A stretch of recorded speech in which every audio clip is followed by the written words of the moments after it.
Nous allons entamer aujourd'hui la troisième partie relative au premier chapitre de comptabilité financière 1, à savoir les principales rubriques du bilan. Après donc avoir connu le modèle de présentation du bilan, je vais vous présenter aujourd'hui qu'est-ce qu'on trouve au niveau de chaque rubrique. Je vais commencer avec la principale rubrique des emplois ou encore des actifs, celle des actifs non courants.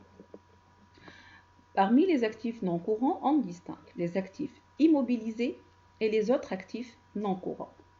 Quant aux actifs immobilisés, il s'agit principalement des biens acquis pour être utilisés d'une façon durable dans l'entité et non pas pour être vendus. Donc ce sont des biens qui seront utilisés et ils vont servir à l'entité sur une longue période. Principalement, donc, il s'agit des investissements ou encore des immobilisations qui sont classées à leur tour en trois principales catégories, à savoir les immobilisations incorporelles, les immobilisations corporelles et puis les immobilisations financières. Qu'appelle-t-on immobilisation incorporelle? Ce sont les immobilisations ou bien les acquisitions sans substance physique, c'est-à-dire qui ne sont pas palpables. Je ne peux pas les toucher, autrement dit. On distingue le fonds commercial, tout ce qui est concession de marques, brevets, licences, c'est tout ce qui est donc licence, ou bien les brevets d'invention, ou bien l'exploitation d'une marque. Et enfin, la chose la plus connue qui est le logiciel. Je vais revenir un peu sur le fonds commercial, c'est quoi? Alors, bien sûr, ici, j'attire votre attention sur le fait qu'on parle de fonds commercial en tant qu'une immobilisation incorporelle et non pas de fonds de commerce. Quelle est la différence? Lorsqu'une société acquiert, voilà, lorsqu'une personne achète un fonds de commerce, le fonds de commerce, il se compose de deux parties, une partie incorporelle et une partie corporelle. La partie incorporelle, elle est dite fonds commercial. La partie corporelle, elle correspond à tout ce qui est bien acquis ou bien locaux acquis grâce à ce fonds de commerce. Alors, c'est quoi le fonds commercial?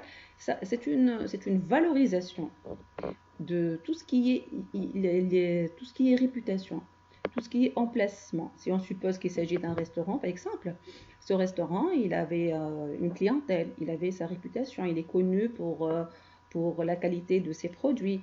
Il avait également il y avait quelque chose qui est lié à son emplacement. Tout ça, ce sont des éléments incorporels qu'on valorise et qu'on comptabilise ou bien on constate au niveau du fonds commercial. Je passe maintenant à tout ce qui est immobilisation corporelle. Donc, ce sont des biens acquis pour être utilisés et non pas pour être vendus. Alors, quelle est la différence? Si je prends l'exemple, je suis une société qui vend les articles, tout ce qui est matériel informatique. Lorsque j'achète du matériel informatique, si ce matériel est destiné à la vente, il sera considéré comme étant des stocks.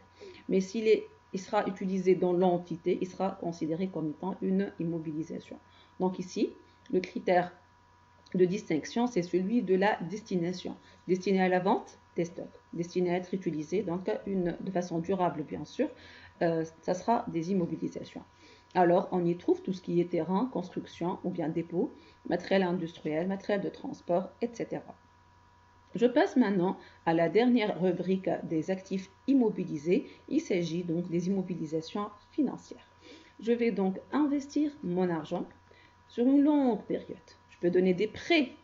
Prêts et non pas emprunts, c'est pas la même chose. Faites attention, les emprunts ce sont des dettes. Les prêts c'est l'opposé. C'est moi qui ai prêté l'argent à quelqu'un d'autre. Bien sûr, un prêt qui est de long terme. C'est pour ça qu'on le classe parmi les actifs immobilisés ou bien les actifs non courants. Donc, il y a les prêts à long terme, il y a les titres de participation et je vais expliquer. Lorsqu'une société acquiert une participation dans le capital d'une autre société, donc j'achète des actions dans une autre société, dans un but de gérer cette nouvelle société, dans un but de garder les titres sur une longue période. Les actions ainsi acquises seront appelées titres de participation et seront classées parmi les immobilisations financières. Faites attention à ne pas confondre avec les titres de placement que je vais expliquer ultérieurement. Donc, ce qu'on classe parmi les immobilisations financières, ce sont les titres de participation et non pas les titres de placement. Enfin, pour finir, tout ce qui est dépôt et cautionnement versé, ce sont les sommes versées suite à une location. J'ai loué un endroit et le propriétaire a imposé le fait que je paye un cautionnement. Donc, le dépôt et cautionnement versé constitue une immobilisation financière. Pourquoi? Parce qu'à un certain moment, cet argent, elle me sera remboursée à la fin du loyer, à la fin de la période du loyer. Éventuellement, je vais récupérer cet argent. Donc, ça sera principalement classé en immobilisation financière. Les dépôts et cautionnements versés, et là aussi j'insiste, à ne pas confondre avec les dépôts et cautionnements reçus dont la situation est exactement l'opposé.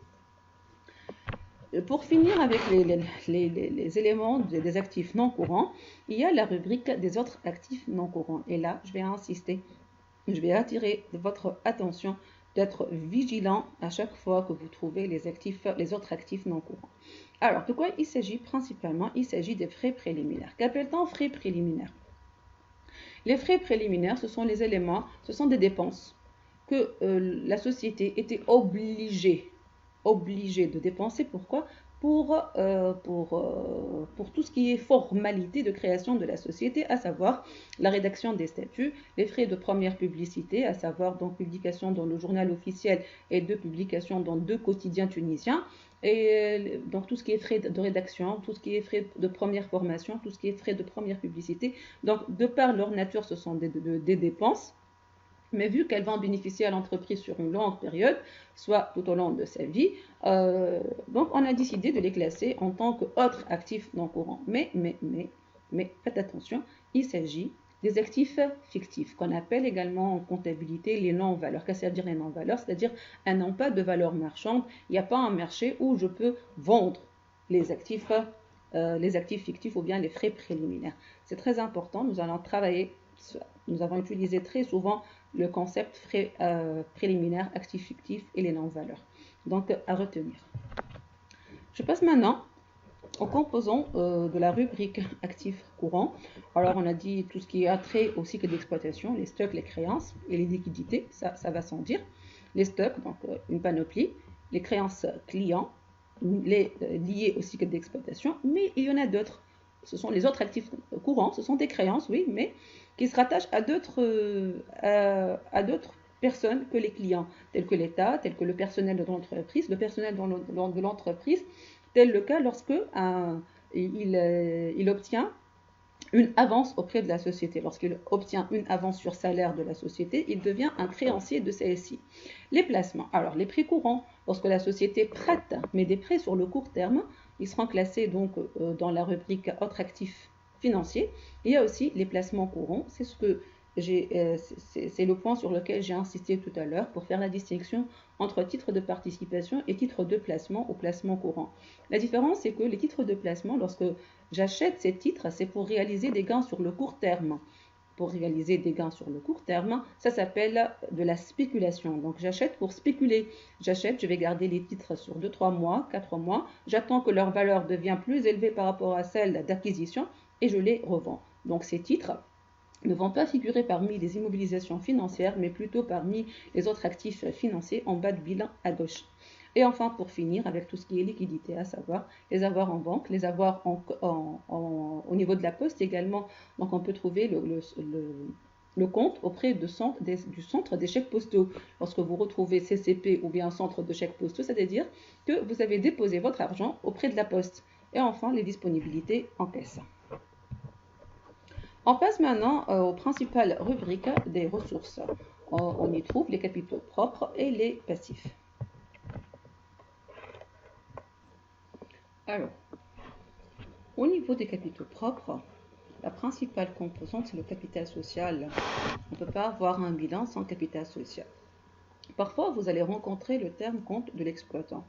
C'est la même chose, sauf que le capital social suppose que la société a été formée par plus qu'une personne. Et donc, il y a pluralité d'associés. Tandis que le compte de l'exploitant, ça suppose que la société a été fondée par une seule personne. Donc c'est ce qui fait la différence entre capital social et compte de l'exploitant. Le résultat de l'exercice, c'est le résultat de l'exercice en cours, l'exercice actuel. Quant aux réserves et résultats reportés, alors c'est comme suit. Lorsque la société, à la fin de l'année, elle a réalisé un résultat bénéficiaire, elle décide de distribuer le résultat sous forme de dividendes pour les associés.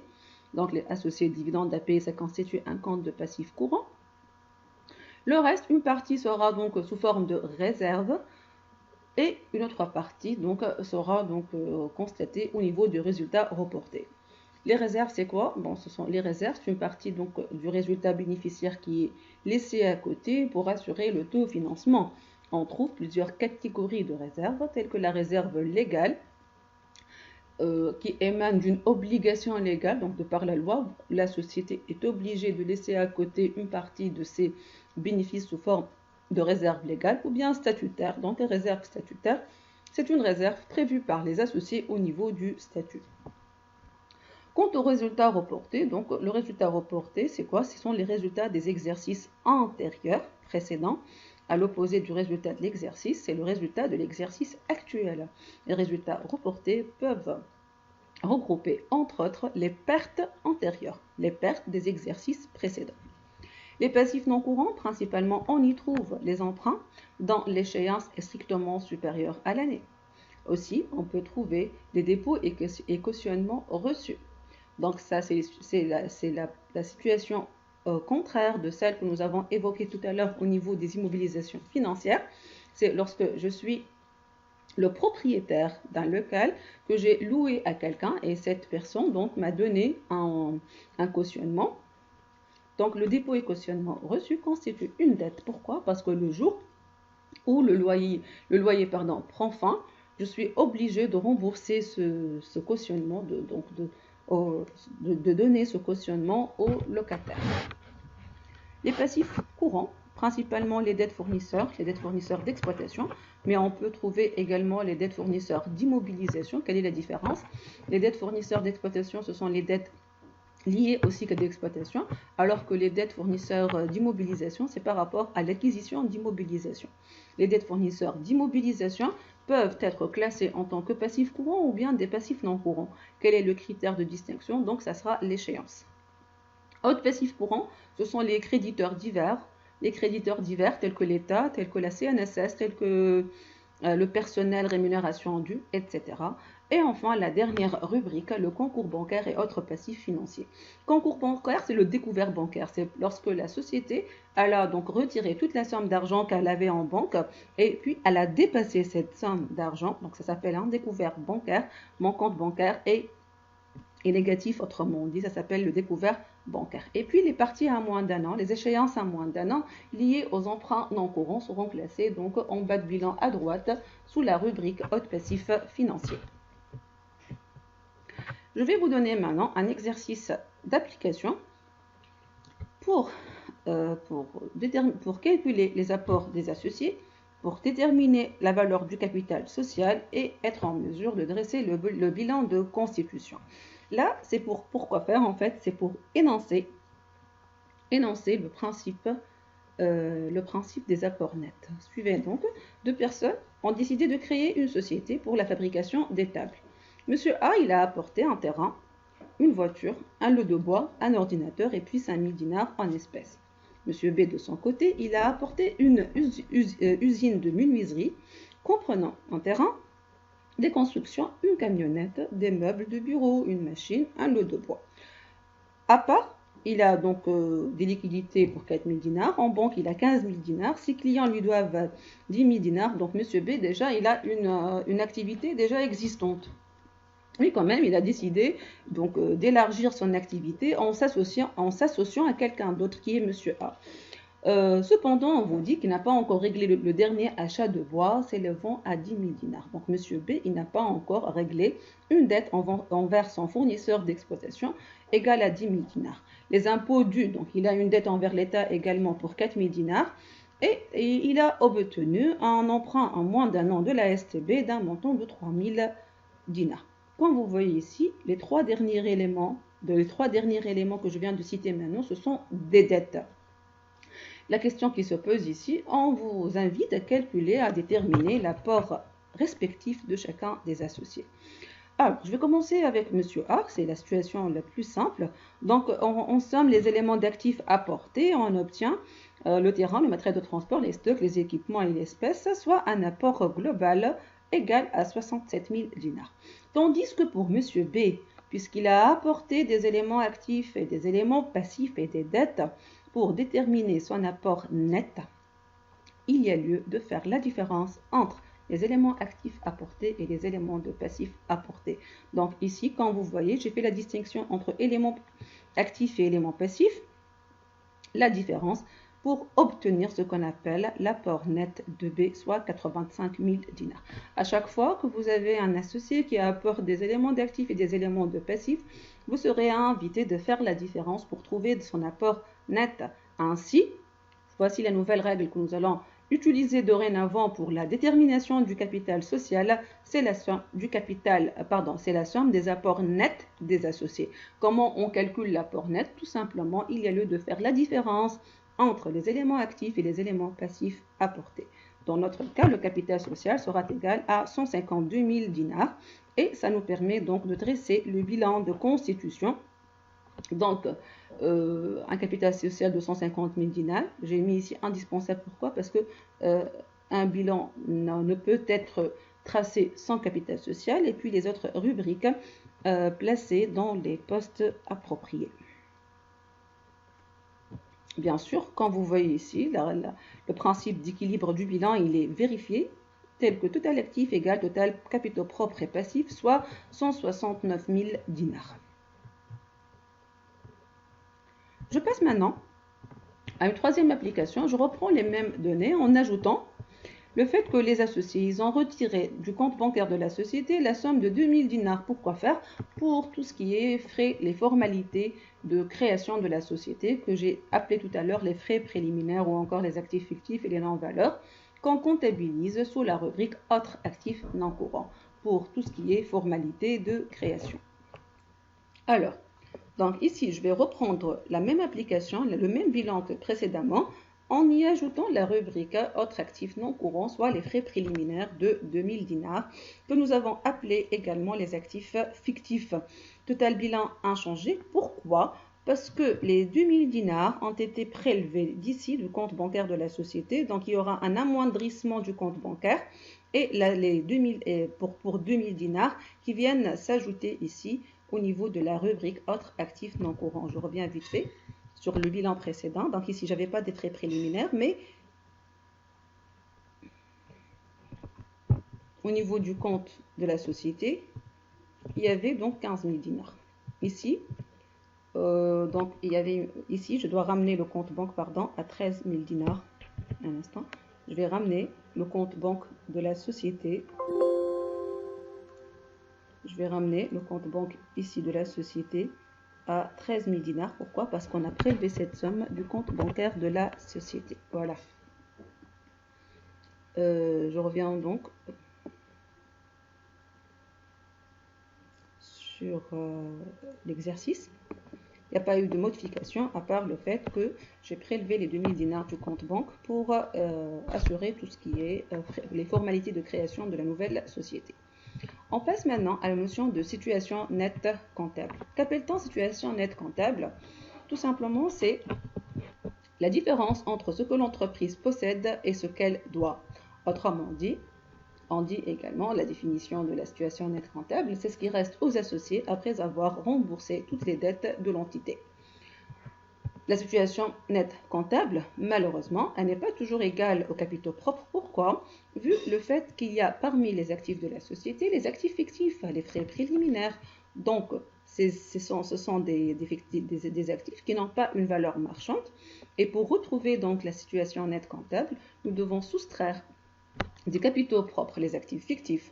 Ainsi, lorsqu'on vous demande de calculer de deux manières la situation nette comptable, vous aurez à calculer soit la différence entre les capitaux propres et les actifs fictifs, ou bien vous calculez à partir des actifs réels moins les passifs, tels que les actifs réels sont les actifs moins les actifs fictifs. Dans notre exemple, à partir de l'application 3, Nous avons des capitaux propres pour 152 000 dinars, des frais préliminaires pour 2 000 dinars. Donc, il suffit de soustraire pour retrouver la SNC égale à 150 000 dinars. Ou bien à partir des actifs et passifs, donc des total actifs 169, moins les frais préliminaires pour retrouver donc les actifs réels. Et on soustrait tout ce qui est passif et on doit nécessairement, selon les deux formules, on doit nécessairement retrouver la même valeur de la situation nette comptable. La situation nette comptable, elle nous renseigne sur la valeur comptable d'une entreprise. Alors, je vais passer maintenant au bilan de constitution. Alors, quand est-ce qu'on trace un bilan de constitution? Il y a deux situations, donc soit constitution d'une nouvelle entreprise, ce que nous avons précédemment, ou bien lors du rachat d'une société existante. Je vais reprendre l'énoncé de l'application 3 et je vais ajouter les données suivantes. Je vais vous demander de déterminer la valeur du fonds commercial apporté par M. B, sachant que le capital de la société s'élève à 167 000 dinars, et puis de dresser le bilan de constitution. Alors suivez. Ici, je vous ai donné une nouvelle donnée, c'est celle du capital social. Donc, ce n'est pas à vous de calculer le capital social, mais je vous ai donné le capital social de la société, soit 167 000 dinars. Bon. Comment nous allons procéder? Pour commencer, nous allons commencer donc par déterminer les apports nets respectifs de chaque associé. Selon l'énoncé de l'application 3 et la solution au niveau du diapo 23, on a déterminé que l'apport net de A était de 67 000 dinars, l'apport net de B était de 85 000 dinars. Comment on a déterminé l'apport net? On a fait la différence entre les éléments actifs apportés et des éléments passifs apportés. La somme des apports nets me donne un total de 152 000 dinars. Ce qui est différent à la valeur du capital social dans l'énoncé qui est de 167 000 dinars. Pourquoi? Lorsque M. B il a apporté une usine de menuiserie prête, qui était déjà en activité, qui avait déjà ses clients, qui avait déjà sa réputation sur le marché, les associés ont convenu donc de valoriser cet apport, faites attention, c'est très important, cet apport en éléments incorporels, vu que l'usine de M. B est existante depuis des années, cet apport valorisé s'appelle le fonds commercial. Pourquoi? Parce que l'usine, elle avait ses clients, elle existait déjà, elle avait sa part de marché, elle avait sa réputation. Donc, ils ont valorisé l'apport en éléments incorporels dit fonds commercial. Le fonds commercial ainsi donc valorisé, il sera calculé par la différence entre la valeur du capital social et l'apport net de chaque associé. Dans notre cas, le fonds commercial apporté, il sera à hauteur de 15 000 dinars. Je reprends donc le bilan de constitution, ça sera la même chose avec deux principales différences. Suivez. Donc, la valeur du capital social sera de 167 000 dinars et non plus de 152 000 dinars. Les immobilisations incorporelles, donc nous allons ajouter une rubrique, c'est le fonds commercial apporté par M. B, dans notre cas, sera égal à 15 000 dinars. Bien sûr, le total bilan, il sera donc modifié parce qu'on a ajouté d'autres valeurs. Un total bilan de 184 000 dinars. Voici donc les modifications qui seront apportées donc, au bilan de l'application précédente. Donc, généralement, quand est-ce qu'on retrouve cette situation? Lorsque quelqu'un décide de s'associer à quelqu'un d'autre. Tel que le premier, déjà, possède une activité donc existante depuis des années. Et il a donc son marché, il a ses clients, il a sa réputation et tout ça.